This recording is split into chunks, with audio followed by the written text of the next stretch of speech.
మీ పేరు? ఎస్ వెంకటరావు. నడిపతి హాస్పిటల్కి దేనికి వచ్చారు? షుగర్కి వచ్చానండి. ఎంతకాలం క్రితం వచ్చారు? సంవత్సరాల క్రితం వచ్చానండి. సంవత్సరాల క్రితం ట్రీట్మెంట్ తీసుకున్నారు. అవునండి. ట్రీట్మెంట్ ఆకముందు మీ షుగర్ ఎంత?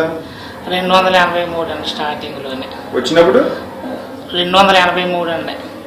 ఎన్ని రోజులు తీసుకున్నారు అప్పుడు? వారం రోజులు అండి. అప్పటికి ఎంతకు వచ్చింది? 120 వచ్చిందండి. అంటే తిన్న తర్వాత తినకముందు? తిన్న తర్వాత అండి. అప్పటి నుంచి ఇప్పటి వరకు కంట్రోల్లోనే ఉందండి. కంట్రోల్ అంటే ఎంత ఉంటుంది? ఏమన్నా వాడుతున్నావా మెడిసిన్స్? మెడిసిన్ ఏం వాడట్లేదండి. అలా 120-125 అలాగే ఉంటుంది. తిన్న తర్వాత అండి. ఏ మెడిసిన్ ఏం వాడట్లేదు ఈ సంవత్సరంన్నర నుంచి? అంతే అండి. టెస్ట్ చేయించుకుంటున్నారా? చేయించండి, నెలకోసారి చేయిస్తున్నాం. ఎలా ఉంటుంది? కంట్రోల్లో ఉంటుంది సార్. ఇప్పుడు ఏ మెడిసిన్స్ వాడట్లేదు? ఎలా ఉంది మీ ఆరోగ్యం? ఇప్పుడు బాగానే ఉందండి ఆరోగ్యం. ఇప్పుడు రీసెంట్గా రిపోర్ట్స్ అన్ని చూపించగలరా? చూపిస్తాను సార్.